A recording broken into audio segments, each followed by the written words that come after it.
اللهم صل على سيدنا ونبينا ومولانا محمد النبي الأمي وآله وبارك وسلم. اللهم افتح علي فتوح العارفين بحكمتك وانشر علي رحمتك وذكرني ما نسيت يا ذا الجلال والإكرام. صلى الله تعالى على خير خلقه سيدنا محمد وآله وأصحابه أجمعين برحمتك يا أرحم الراحمين.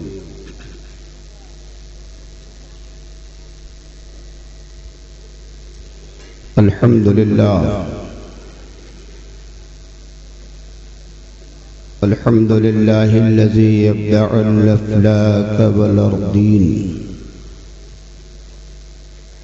والصلاة والسلام على من كان نبيا وآدم بين الماء والطين،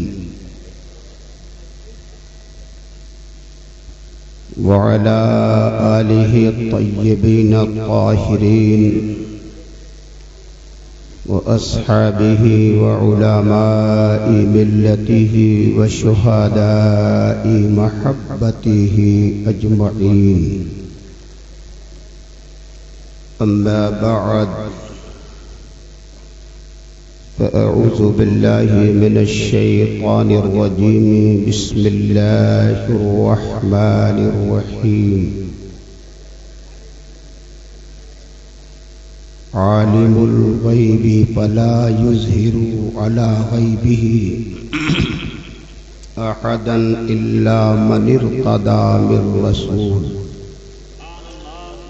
آمنت بالله صدق الله مولانا العظيم، وبلغنا رسوله النبي الكريم، ونحن على ذلك لمن الشاهدين والشاكرين، والحمد لله رب العالمين.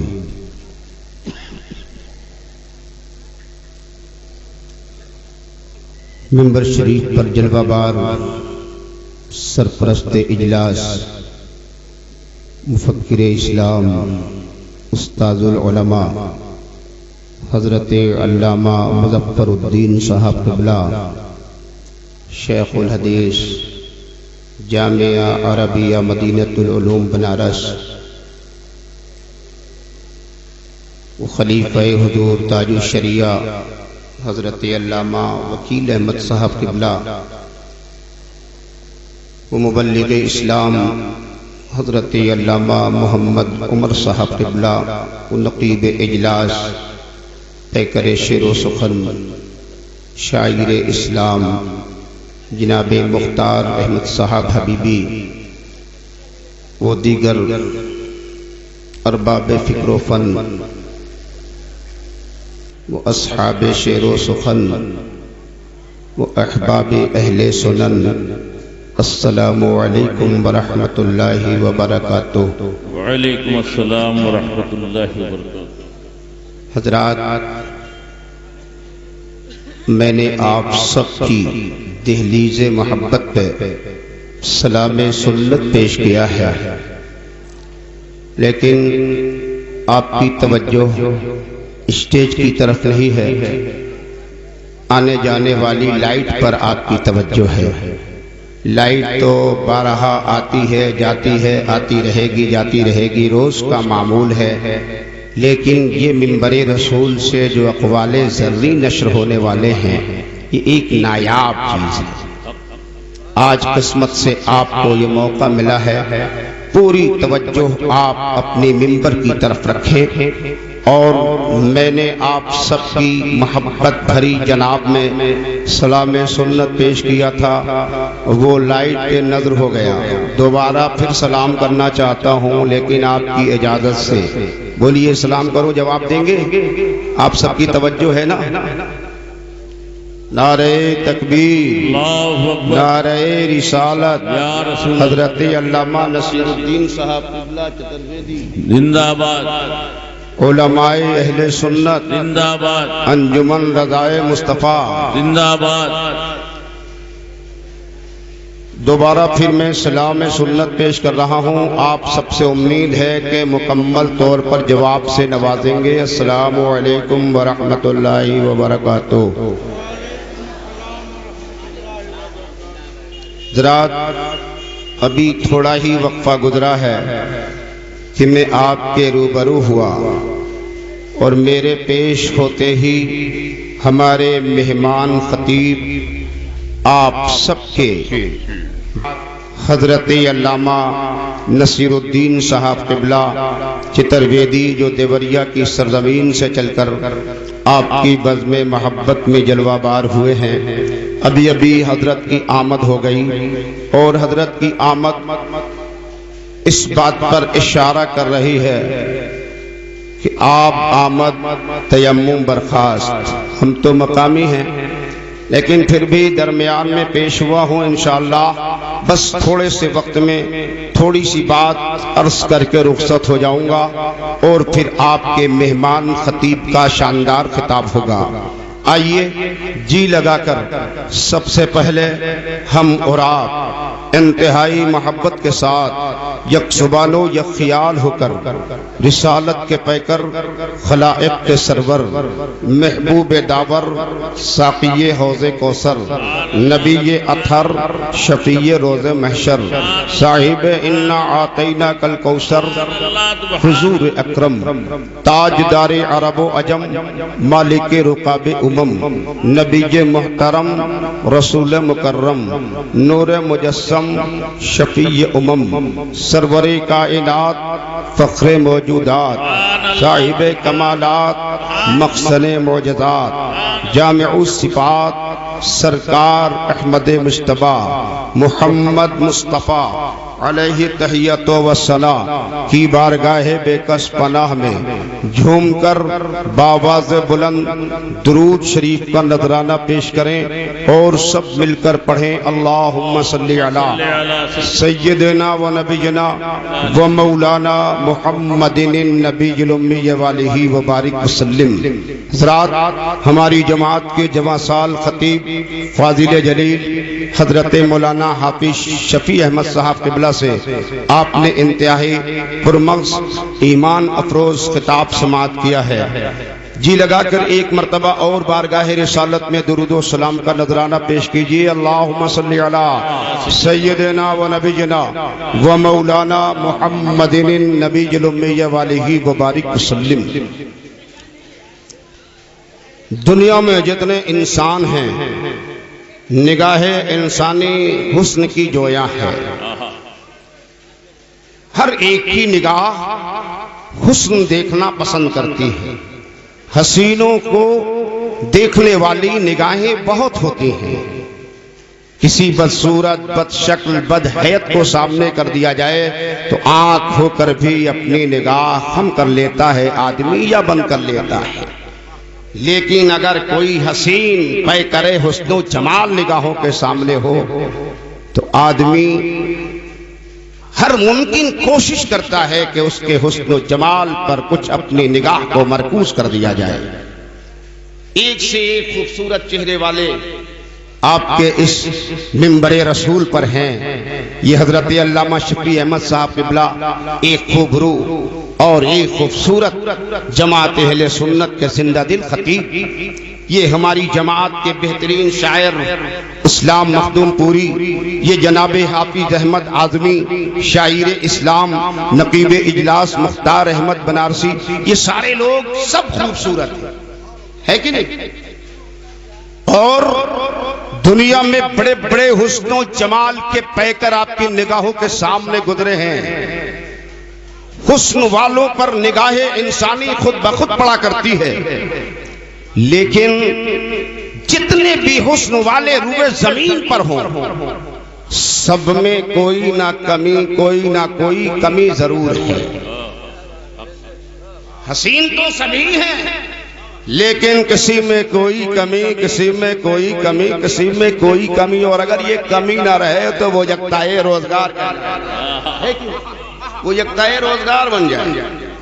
لیکن نہیں، آپ کا حسن اپنی جگہ، حضرت علامہ وکیل احمد کا حسن اپنی جگہ، حضرت مولانا محمد عمر صاحب قبلہ کا حسن اپنی جگہ، مولانا شفیع احمد کا حسن اپنی جگہ، استاد الشعراء حمید الظفر کا حسن اپنی جگہ، اسلام مخدوم پوری کا حسن اپنی جگہ، احمد اعظمی کا حسن اپنی جگہ، سب کا حسن اپنی جگہ، لیکن پھر بھی کہیں نہ کہیں کسی میں کوئی نقص ضرور ہے۔ لیکن اس دنیا میں اللہ تعالیٰ نے ایک ایسا بھی حسین و جمیل مجسمہ بنا کر بھیجا جس کے حسن میں کوئی کمی نہیں، جس کے حسن میں کوئی عیب نہیں، جس کے حسن میں کوئی نقص نہیں۔ بریلی کے تاجدار امام احمد رضا مجدد آدم عاشق مصطفیٰ امام احمد رضا سے پوچھو تو زبان اعلیٰ حضرت مچل کر کہتی ہے یا رسول اللہ وہ کمال حسن حضور ہے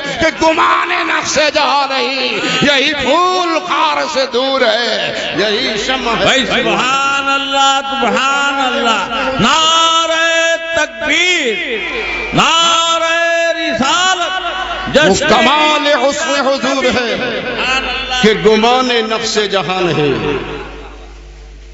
دنیا میں بڑے بڑے خوبصورت پھول آپ نے دیکھے ہیں، خوب باغیچوں کی سیر کی ہے آپ نے، اچھے سے اچھے پھول آپ کی نگاہوں کے سامنے، اور سارے پھولوں کا بادشاہ گلاب ہوتا ہے، لیکن گلاب اپنی خوبصورتی کے لحاظ سے، اپنی عطر پاشی کے لحاظ سے، اپنی بناوٹ اور اپنی نزاکت کے لحاظ سے تو بہت خوبصورت ہے، لیکن اس خوبصورت گلاب کو جب آپ دیکھیں گے تو کانٹوں کے بیچ نظر آئے گا۔ یعنی کوئی پھول ایسا نہیں ہے جو کانٹے سے جدا ہو، اگر کانٹے سے جدا ہو کر کوئی پھول دیکھنا ہو تو وہ گلشن رسالت کا مہکتا ہوا پھول جناب محمد الرسول اللہ کی، وہ کمال حسن حضور ہے کہ گمان نقص جہاں نہیں، یہی پھول خار سے دور ہے، اور یہی شمع ہے۔ دھواں نہیں، جتنی لائٹ ہے نا، آج کا دور تو جدیدیت کا ہے، مقناطیسی الیکٹرانک دور ہے، آپ یہ لائٹ، ٹیوب لائٹ، مرکری تمام چیزیں لگائے ہیں، آپ بظاہر کہہ سکتے ہیں کہ صاحب اس لائٹ میں دھواں نہیں ہوتا، لیکن ایسا نہیں ہے، اس لائٹ کے اندر بھی دھواں ہے، اور پرانا دور جو شمع کا تھا، موم بتی کا تھا، اس میں تو دھواں آیا تھا، بظاہر آدمی دیکھتا تھا، آج کی لائٹ میں بھی دھواں ضرور ہے۔ اور اگر آپ کو اس کا اندازہ لگانا ہو تو جناب آپ اپنے کمرے میں چھت سے قریب کوئی بلب جلا دیجیے، چھت سے 6 انچی کے فاصلے پر آپ اپنی کوئی لائٹ جلا دیجئے، ٹیوب لائٹ، مرکری، کوئی بھی سیفل وغیرہ لگائیے، آپ دیکھیے چند روزوں کے بعد اس کی چھت اس جگہ کی کالی ہو جائے گی۔ یہ کالی کیوں ہو رہی ہے؟ اس لیے کہ اس لائٹ کا دھواں نکل رہا ہے۔ یہ شمع ضرور ہے لیکن دھوئیں سے خالی نہیں، دنیا میں کوئی ایسی شمع پیدا نہیں ہوئی جو دھوئیں سے خالی ہو۔ ہاں اگر کوئی ایسی شمع ہے تو وہ رسالت کی شمع ہے، رسالت کی شمع ایسی ہے جہاں آج تک کوئی دھواں پیدا ہی نہیں ہوا ہے، وہ رسالت کی شمع سید الانبیاء ہیں، امام المرسلین ہیں۔ امام احمد رضا کہتے ہیں یا رسول اللہ وہ کمال حسن حضور ہے کہ گمان نقص جہاں نہیں، یہی پھول خار سے دور ہے، یہی شمع ہے کہ دھواں نہیں۔ سبحان اللہ یا رسول اللہ میں نثار تیرے کلام پر، یا رسول اللہ میں نثار تیرے کلام پر، ملی یوں تو کس کو زبان نہیں، یا رسول اللہ میں نثار تیرے کلام پر، ملی یوں تو کس کو زبان نہیں، وہ سخن ہے جس میں سخن نہ ہو، وہ بیان ہے جس کا بیان ہے۔ سبحان اللہ تیرے آگے سب ہے دبے لچے فصحا عرب کے بڑے بڑے، کوئی جانے منہ میں زبان نہیں بلکہ جسم میں جان نہیں۔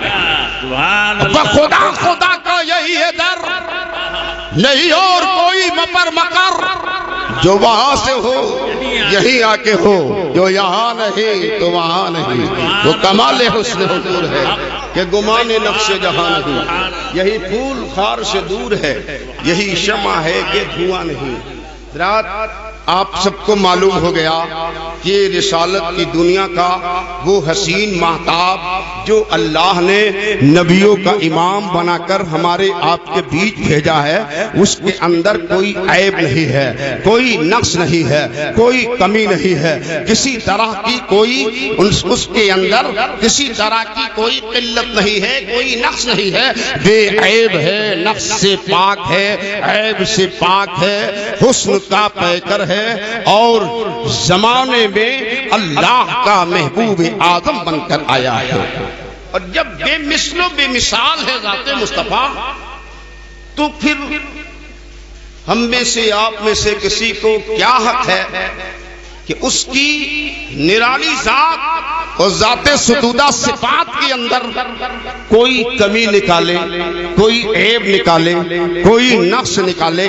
اگر کوئی یہ نقص یا عیب یہ کمی نکال رہا ہے تو یوں سمجھ لیجئے کہ آفتاب پر تھوکنے سے اپنے منہ پہ پڑا کرتا ہے۔ میرے مصطفیٰ کی ذات کو تو اللہ نے بھی عیب بنا دیا ہے، کوئی عیب نکالے گا تو اس کا ایمان تباہ ہو جائے گا، اسلام کی دنیا سے خارج ہو جائے گا۔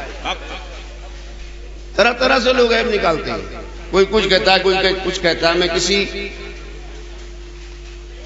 اختلافی باتوں میں نہیں پڑھنا چاہتا، میں تھوڑا سا وقت دے کر آیا ہوں، لیکن ایک سوال پیدا ہوتا ہے کہ یہ عیب تلاشی جو ہو رہی ہے، یہ نقص کی جو تلاش ہو رہی ہے، آخر اس کی وجہ کیا ہے اور اس کا صلہ آپ کو کیا ملنے والا ہے؟ اہل سنت و جماعت یہ وہ فرقہ حقہ ہے کہ اللہ کے پیارے رسول کی شان میں آج تک کبھی اس نے کوئی عیب تلاش نہیں کیا،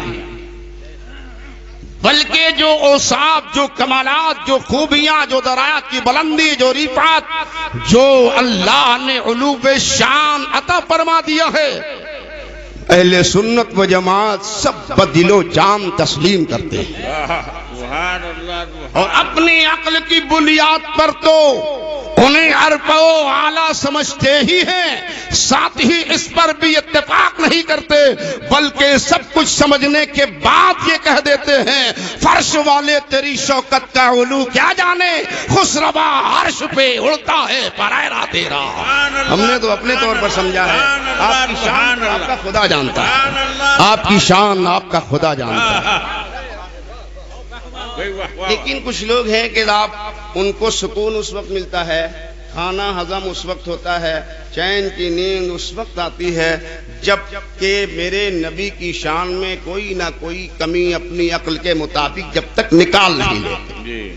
کوئی کہہ دیتا بہت پریشان ہوتا ہے ادھر ادھر کیا بیان کروں، کیا کمی نکالوں۔ ہاں صاحب، بہت ڈھونڈنے کے بعد یہ پتہ چلا کہ اللہ کے نبی تو ہیں، مانتے ہیں، رسول ہیں، مانتے ہیں، ان کے نام کا کلمہ پڑھتے ہیں، ہم مانتے ہیں، لیکن اللہ تعالیٰ، لیکن وہ نبی وہ رسول ایسے ہیں جن کو علم غیب نہیں ہے۔ سب کچھ ہے لیکن کیا ہے؟ علم غیب نہیں ہے۔ اب بتائیے کسی نے اگر علم غیب کا انکار کیا تو میرے آقا کے علم غیب میں کوئی کمی پڑ گئی؟ میرے آقا تو عالم غیب ہے ہی، اللہ نے انہیں عالم غیب بنایا ہے۔ ہاں، علم غیب کا انکار کر کے تم نے اپنا ایمان ضرور تباہ کر لیا ہے، تم نے ضرور کر لیا۔ نبی کے علم میں تو کوئی کمی نہیں، ان کے کمال میں کوئی کمی نہیں آئی، اللہ تو عطا کر رہا ہے۔ نعرہ تکبیر، نعرہ رسالت، استاد العلماء حضرت علامہ مولانا اخلاق احمد صاحب قبلہ، سبحان اللہ، علماء اہل سنت، نعرہ تکبیر، نعرہ رسالت، علماء اہل سنت، زندہ باد، انجمن رضائے مصطفیٰ، زندہ باد، سبحان اللہ۔ درود شریف پڑھ لیجئے۔ یہ دیکھیے پیکر علم و ادب خطیب با کمال حضرت علامہ اخلاق احمد صاحب قبلہ ابھی منبر رسول پہ جلوہ بار ہو رہے ہیں۔ آپ حضرات درود شریف پڑھ لیجئے۔ اللہم صلی علی سیدنا و نبینا و مولانا محمد النبی الامی علیہ وبارک وسلم۔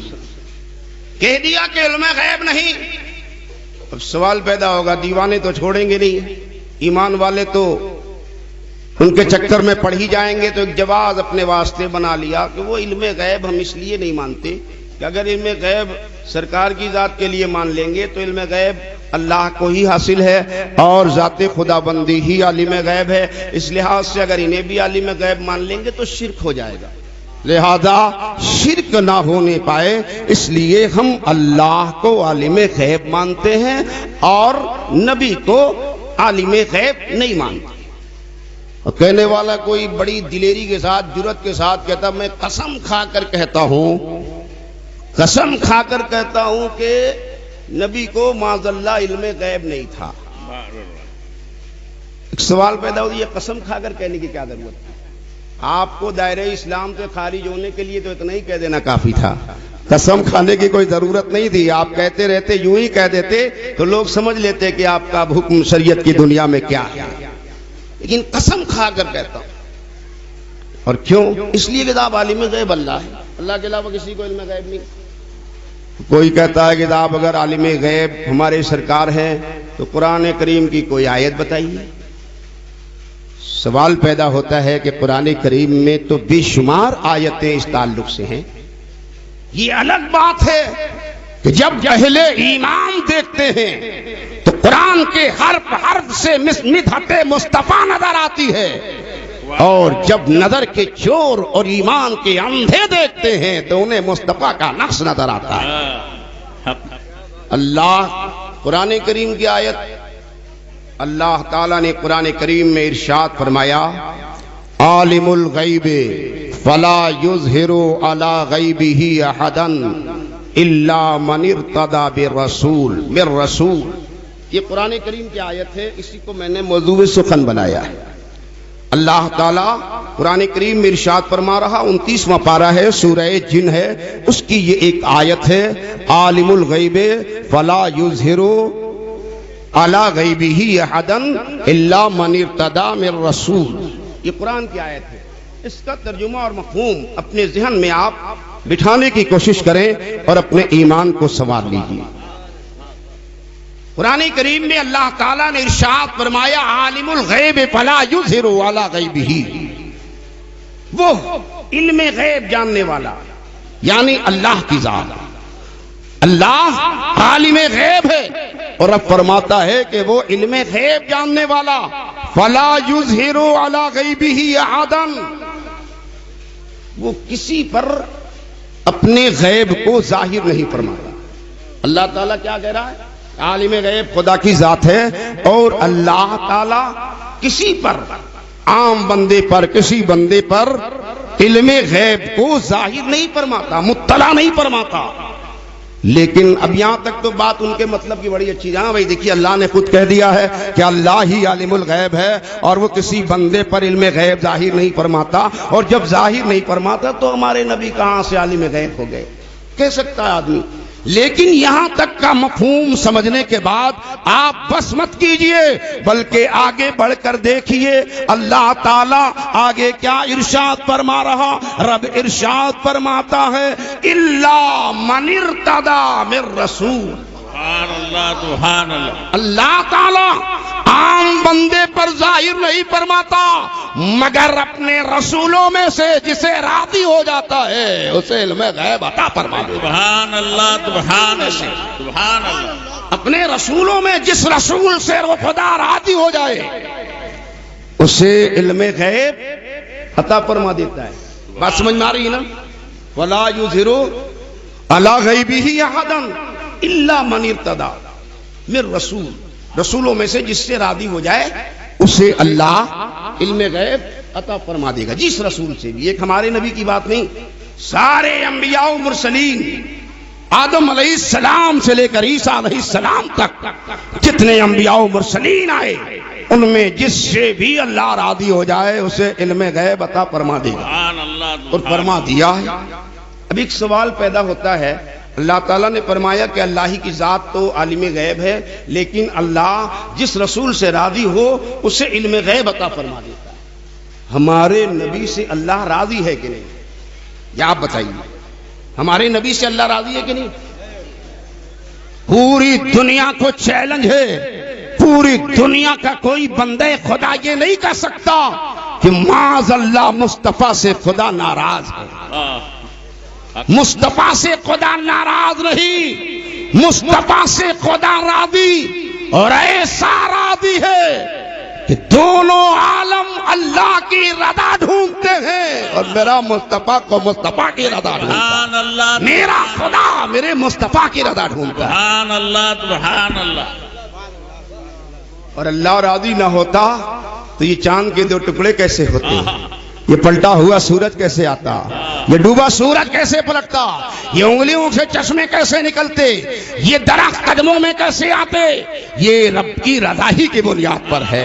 رب مصطفیٰ سے راضی ہے، مصطفیٰ کی رضا کا جویا ہے، یہاں تک کہ میرا پروردگار نبی یہ دو عالم سے ارشاد فرماتا ہے فَلَا نُوَلِّيَنَّكَ قِبْلَةً تَرْضَاهَا، اے مصطفیٰ تمہاری رضا کے لیے جسے تم قبلہ چاہو گے تمہارا خدا اسی کو قبلہ بنا دے گا۔ سبحان اللہ سبحان اللہ۔ تمہاری رضا کے لیے۔ قرآن کی آیت یہ ہے، فضول بات نہیں کر رہا ہوں۔ اللہ تعالیٰ نے کیا ارشاد فرمایا فَلَا نُوَلِّيَنَّكَ قِبْلَةً تَرْضَاهَا۔ اللہ کے پیارے نبی ابتدائی اسلام میں بیت المقدس کی طرف نماز رخ کر کے پڑھا کرتے ہیں، اور بیت المقدس یہودیوں کا قبلہ رہ چکا تھا۔ یہودی لوگ اس بات پر خوش ہوتے تھے کہ یہ اسلام لے کر آئیں، اپنا قانون لے کر آئیں، لیکن عبادت کے لیے ان کو ہمارے ہی قبلے کی ضرورت ہے، ہمارے قبلہ کا رخ کرتے ہیں تو ان کی عبادت ہوتی ہے۔ اللہ کے پیارے نبی کو یہ بات منظور نہیں تھی، بارے خاطر تھا کہ میں کسی اور کے قبلے کا رخ کروں۔ نبی کا منشا تھا کہ اللہ تعالی ہمارے لیے کوئی قبلہ بنا دے، اور اللہ تعالی نے نبی سے ارشاد فرمایا اے نبی آپ چاہتے ہیں تو آپ جسے قبلہ بنا دیں گے رب اس سے راضی ہے۔ سبحان اللہ۔ اور تاریخ بتاتی ہے ہوا بھی یہی کہ اللہ کے پیارے نبی حالت نماز میں ہیں، اور نماز کی حالت میں بیت المقدس کو چھوڑ کر نبی نے خانہ کعبہ کی طرف رخ کر لیا، اور نبی نے جب رخ کر لیا تو اللہ تعالیٰ نے نبی کی ہدایت نہیں فرمائی، تربیت نہیں فرمائی، بلکہ نبی کی رضا کے مطابق رب قدیر نے خانہ کعبہ کو قبلہ بنا دیا، دونوں عالم کے لیے نبی کی رضا کے لیے قبلہ خانہ کعبہ۔ سبحان اللہ سبحان اللہ۔ یہ پتہ چلا کہ بے شک ہمارا خدا ہمارے مصطفیٰ سے راضی۔ سبحان اللہ سبحان اللہ۔ راضی کی کیا بات ہے؟ اللہ تعالیٰ قرآن کریم میں ارشاد فرماتا ہے وَلَسَوْفَ يُعْطِيكَ رَبُّكَ فَتَرْضَىٰ۔ سبحان اللہ۔ اے مصطفیٰ تمہارے رب کی عطا تمہارے ساتھ اس وقت تک جاری رہے گی جب تک کہ مصطفیٰ تم راضی نہ ہو جاؤ۔ سبحان اللہ سبحان اللہ۔ مصطفیٰ کی رضا جب تک کہ مصطفیٰ راضی نہ ہو جائیں اللہ کی عطا مصطفیٰ کے ساتھ رہے گی۔ اب آپ بتائیے کہ اللہ نے کیا ارشاد فرمایا؟ اللہ کی ذات عالم غیب ہے اور وہ کسی کو علم غیب نہیں دیتا مگر اپنے رسولوں میں جس سے راضی ہو جائے، جس سے راضی ہو جائے اسے یقیناً علم غیب کی لازوال دولت اللہ عطا فرما دیتا ہے۔ سبحان اللہ سبحان اللہ۔ اب یہ ثابت ہو گیا کہ ہمارے نبی سے ہمارا خدا راضی، اور جب راضی ہے خدا تو بے شک اللہ تعالیٰ نے ہمارے نبی کو علم غیب عطا فرمایا، اور علم غیب ایسا کہ اس میں تھوڑے بہت کی بات کرنے والوں، جزئی کلی کی بات کرنے والوں، اللہ تعالیٰ کی عطا کی بنیاد پر ہم یہ کہتے ہیں کہ بے شک ابتدائے آفرینت سے لے کر تا قیام قیامت، ابتدا سے انتہا تک، شروع سے آخر تک اللہ تعالیٰ نے ہمارے نبی کو علم غیب عطا فرما دیا، اور نبی ہمارے عالم علم ما کان و ما یکون ہو گئے۔ سبحان اللہ سبحان اللہ۔ نعرہ تکبیر، نعرہ رسالت، حضور پیارے میاں قبلہ، بھائی سبحان اللہ سبحان اللہ۔ کہنے والا کہتا ہے کہ صاحب یہ جو میں کہہ رہا ہوں کہ انہیں علم غیب نہیں تھا، اپنی طرف سے نہیں کہہ رہا ہوں بلکہ حضرت عائشہ کے فرمان کی روشنی میں کہہ رہا ہوں۔ حضرت عائشہ کا فرمان کیا ہے؟ حضرت عائشہ نے خود ہی فرمایا ہے کہ جو کوئی ان کے علم غیب کو مانے تو اس سے بڑا کوئی جھوٹا نہیں، جو ان کا علم غیب بتائے اس سے بڑا کوئی جھوٹا نہیں۔ لوگوں کو تو تسلی ہو گئی، ہاں صاحب بات بڑی اچھی کہہ رہے ہیں، حدیث کی روشنی میں کہہ رہے ہیں، لیکن دیدے کور کو کیا آئے نظر کیا دیکھے، آنکھ والا تیری جوبن کا تماشا دیکھے۔ سبحان اللہ سبحان اللہ۔ حدیث رسول سمجھنے کے لیے ایمان کا اجالا چاہیے، الفت مصطفیٰ چاہیے، علماء رسول کی سند چاہیے، اولیاء اکرام کا روحانی فیض چاہیے، غوث اعظم کی مدد چاہیے، غریب نواز کی کرامت چاہیے، مخدوم سمرہ کی ولایت چاہیے، امام احمد رضا کا عشق چاہیے، اللہ کے مقبول بندوں کی غلامی کی سند چاہیے، جب حدیث مصطفیٰ سمجھ میں آئے۔ سبحان اللہ سبحان حضرت عائشہ کے فرمان کا مطلب یہ نہیں ہے کہ معاذ اللہ انہیں مطلقاً علم غیب ہی نہیں، بلکہ حضرت عائشہ کے فرمان کا مطلب یہ ہے کہ ذاتی طور پر نبی کے علم غیب کو اگر کوئی ذاتی مانے تو یہ غلط ہو جائے گا، یہ جرم ہوگا۔ اور الحمدللہ اہل سنت و جماعت آج کے ہی نہیں بلکہ متقدمین، متکلمین، تابعین، تبع تابعین، صحابہ کی جماعت، ائمہ مجتہدین سب بالاتفاق اس بات پر قائل ہیں کہ اللہ نے نبی کو علم عطا فرمایا ہے۔ نبی کا علم علم غیب ذاتی نہیں ہے بلکہ عطائی ہے، عطا کیا ہے خدا نے، مصطفیٰ عالم غیب بنائے گئے۔ سبحان اللہ سبحان اللہ۔ اور قرآن اس پر بھی شہادت دیتا ہے، وَعَلَّمَكَ مَا لَمْ تَكُنْ تَعْلَمْ، رب نے ارشاد فرما دیا وَعَلَّمَكَ مَا لَمْ تَكُنْ تَعْلَمْ، اے نبی آپ کو ہر وہ چیز اللہ تعالیٰ نے عطا فرما دی جو آپ نہیں جانتے، جن چیزوں کا علم آپ کے پاس نہیں تھا سب کچھ آپ کو اللہ تعالیٰ نے عطا فرما دیا۔ اور علم غیب کہتے کسے ہیں؟ آپ بھی پریشان ہوں گے کہ آخر یہ کون سا علم ہے کہ اتنا جھگڑا چل رہا ہے۔ یہ آج کی نئی بات نہیں ہے، یہ لوگ 150-200 سال پہلے سے یہ سلسلہ چلا رہے ہیں، 1400 سے زیادہ سال کا عرصہ گزر گیا۔ کیسے مسلمان لوگ ہیں اپنے کلمہ پڑھنے والے کہلاتے ہیں، آج تک یہی نہیں طے کر سکے کہ انہیں علم غیب تھا کہ نہیں تھا، ابھی اسی میں الجھے ہوئے۔ دنیا کہاں سے کہاں پہنچی۔ اللہ کے پیارے رسول عالم غیب ہیں اور اللہ نے انہیں علم غیب عطا فرمایا ہے۔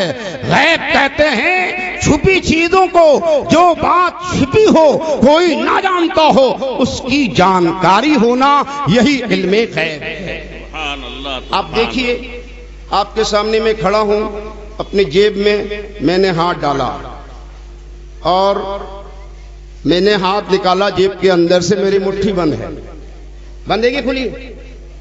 آپ سے میں پوچھوں ذرا، آپ نے سے کوئی بتایا کہ میری مٹھی میں کیا ہے؟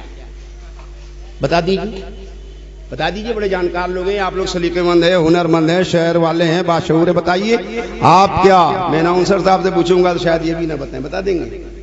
ان علماء سے پوچھوں شاید اپنے کشف و کرامت اور الہام کی بنیاد پر شاید کوئی بتا دے، ورنہ ہر آدمی یہی کہے گا کہ جناب آپ یہ کیا بات لے کر آئے ہیں، بند مٹھی سامنے لے کر آئے ہیں، میں چھپی چیزوں کو میں کیا جانوں؟ میں تو ظاہری چیزوں کو جانتا ہوں، جو چیزیں چھپی ہیں مجھے اس کا علم نہیں ہے کہ نہیں؟ وہی سے بھی پوچھا جائے کیا کہے گا؟ آپ سب یہی کہیں گے نا کہ میں نہیں جانتا۔ بولیے صاحب، کچھ بولتے رہیے، معلوم ہو گیا آپ جگ رہے ہیں۔ آپ اس بند مٹھی کے اندر کیا ہے جانتے ہیں؟ بڑے آپ دانا ہیں، ذی شعور ہیں۔ ایک جگہ صاحب ایک اناؤنسر صاحب تھے، ہمارے اناؤنسر صاحب ماشاءاللہ آل انڈیا پیمانے کے مانے جانے اناؤنسر ہیں، ذی شعور ہیں، ذہانت کے پیکر ہیں، خاموش ہیں۔ ورنہ ایک اناؤنسر صاحب نے جذبے میں آ کر کہہ دیا تھا، میں نے اتفاق سے پھول رکھا ہوا تھا اور اس کے قریب میں نے اپنا ہاتھ لے جا کر مٹھی بند کر لی تھی، تو انہوں نے فوراً کہہ دیا آپ کے ہاتھوں میں پھول ہے، مٹھی میں آپ کے پھول ہے۔ میں نے کہا یہ بات آپ کی فضول ہے، اور میری مٹھی میں کچھ نہیں، نہ پھول ہے نہ آپ کی بات کی فضول ہے، کچھ نہیں ہے۔ ایک صاحب نے کہہ دیا، جیب میں ہاتھ ڈالا، نکالا، تو انہوں نے سمجھا کہ مولوی کے بعد تعویذ کے علاوہ ہوگا کیا؟ نے کہا وہ آپ کے ہاتھ میں تعویذ ہے۔ اتفاق یہ تھا کہ ہاتھ میں کچھ نہیں تھا۔ گویا آپ سب یہ کہہ رہے ہیں کہ میری مٹھی میں کیا ہے آپ کو معلوم نہیں۔ علماء کا طبقہ کہہ رہا، شعراء کا طبقہ کہہ رہا، پڑھے لکھوں کا طبقہ کہہ رہا، آگے سے پیچھے تک جس سے میں سوال کروں میری مٹھی میں کیا ہے، سب کا جواب یہی ہوگا کہ مجھے نہیں معلوم۔ یہ بند مٹھی جو میں نے آپ کے سامنے پیش کیا آپ کو معلوم نہیں، کیوں؟ اس لیے کہ چھپی چیزوں کا آپ کو علم نہیں، چھپی باتوں کا علم تو اللہ کو ہے۔ لیکن یہی بند مٹھی جب ابو جہل کی شکل میں بارگاہ مصطفیٰ میں آئی، نبی کے دربار میں آئی، تو نبی کو بھی جواب میں یہی کہنا چاہیے، اے ابو جہل یہ چھپی باتوں کا علم تو اللہ کو ہے، میں کیا جانوں؟ لیکن نہیں، تاریخ بتاتی ہے ابو جہل نے بند مٹھی پیش کیا اور پوچھا مصطفیٰ سے، اے نبی اگر آپ سچے نبی ہے تو بتائیے میری مٹھی میں کیا ہے؟ اللہ کے پیارے نبی نے لام جواب نہیں فرمایا، بلکہ نبی نے جواب میں ارشاد فرمایا، ابو جہل میں بتاؤں کہ مٹھی میں کیا ہے یا تیری مٹھی میں رہنے والی چیز بتا دے کہ میں کیا ہوں؟ سبحان اللہ سبحان اللہ، مٹھی میں بتا دے۔ اسی ایک جواب میں مکمل جواب ہو گیا۔ مٹھی میں رہنے والی چیز نبی نے فرما دیا، گویا کہ نبی یہ جانتے ہیں کہ بے شک تیری مٹھی خالی نہیں ہے بلکہ مٹھی میں کچھ ہے، خالی نہیں ہے، مٹھی میں کچھ ہے، اور مٹھی میں کچھ ہے تو میں بتا دوں کہ کیا ہے۔ اگر نبی بتا دیتے، وہ بڑا شاطر تھا، نبی فوراً آسانی سے بتا دیتے کہ تمہاری مٹھی میں کنکری ہے، شاطر دماغ تھا، وہ کہہ کر آگے بڑھتا گیا، وہ جب میں کنکری چن رہا تھا کہیں کونے سے چھپ چھپا کر یہ دیکھ رہے تھے، مانتا نہیں۔ نبی جانتے ہیں، اس لیے نبی ارشاد فرماتے ہیں کہ میں نہیں، تیرے مٹھی میں رہنے والی چیز بتائے کہ میں کون ہوں۔ سبحان اللہ سبحان ابو جہل نے دیکھا یہ بات تو اور اونچی ہو گئی، دیکھنا چاہتا ہوں کیا؟ ہاں بے شک آپ بتائیے، یہ تو اور اچھی بات ہے، کہ مٹھی میں رہنے والی چیز بتا دے۔ اور نبی نے اس مٹھی میں رہنے والی کنکری کو اشارہ فرمایا، ابو جہل سے حکم فرمایا، ابو جہل اپنی مٹھی کو کانوں تک لے جاؤ۔ ابو جہل جو کانوں تک لے جا رہا ہے، وہ مٹھی میں کنکریاں سب مل جل کر اشہد ان لا الہ الا اللہ واشہد ان محمدا عبدہ ورسولہ کا کلمہ سنا رہی ہیں، سب کلمہ پڑھ رہی ہیں، اور کلمہ سن کر نبی کی رسالت کی گواہی سن کر اللہ کی وحدانیت کا اقرار سن کر ابو جہل غصے سے تل میں لا اٹھتا ہے، پریشان ہوتا ہے، اور جھنجھلاہٹ میں کنکریوں کو نبی کی طرف چھٹک دیتا ہے، پھینک دیتا ہے، پھینک کر راہ فرار اختیار کرتا ہے۔ ابو جہل سمجھ رہا ہے میں نے مٹھی میں بند کنکریوں کو ذلت دیا ہے، نبی کی طرف پھینکا ہے، توہین کیا ہے، لیکن بند مٹھی میں کنکریاں رب کی بارگاہ میں سجدہ شکر ادا کر رہی ہے کہ پروردگار عالم تیرا لاکھ لاکھ شکر و احسان ہے کہ کلمہ مصطفیٰ کی بنیاد پر ظالم کے ہاتھوں قیدی بنی تھی، مجھے رہائی مل گئی ہے، رہائی مل گئی ہے، مجھے چھٹکارا مل گیا ہے۔ نعرہ تکبیر، نعرہ رسالت، جشن عید میلاد النبی، انجمن رضائے مصطفیٰ، بھائی سبحان اللہ سبحان۔ گویا ابو جہل کی مٹھی سے نکلنے والی کنکریاں دنیا بھر کے صاحب ایمان کو یہ پیغام دے رہی ہیں، اے دنیا میں بسنے والے ایمان والو سنو سنو، اگر تمہیں آزادی چاہیے، وقار چاہیے، بلندی چاہیے، عزت چاہیے، رفعت چاہیے، کمال چاہیے، تمہیں اللہ کی بارگاہ کا قرب چاہیے، ظالم کے ہاتھوں سے آزادی چاہیے، ظلم کے پنجوں کو مڑوڑنے کی قوت چاہیے، تو ذکر مصطفیٰ کیا کرو، ذکر خدا کیا کرو، تمہیں آزادی مل جائے گی۔ سبحان اللہ سبحان اللہ۔ اور یہ کنکریاں ابو جہل نے جو مٹھی کو جھٹکا تو ان کنکریوں کو کدھر؟ نبی کی طرف، جدھر نبی ہے نبی کی طرف اس نے جھٹک دیا۔ ابو جہل نے سمجھا کہ ہم نے تذلیل کر دیا، ذلت دے دیا، لیکن نہیں، ابو جہل کی مٹھی سے نکلنے والی یہ کنکریاں کہاں پہنچی؟ خانہ کعبہ کے جوار میں نہیں، صفا مروہ کے کناروں پر نہیں،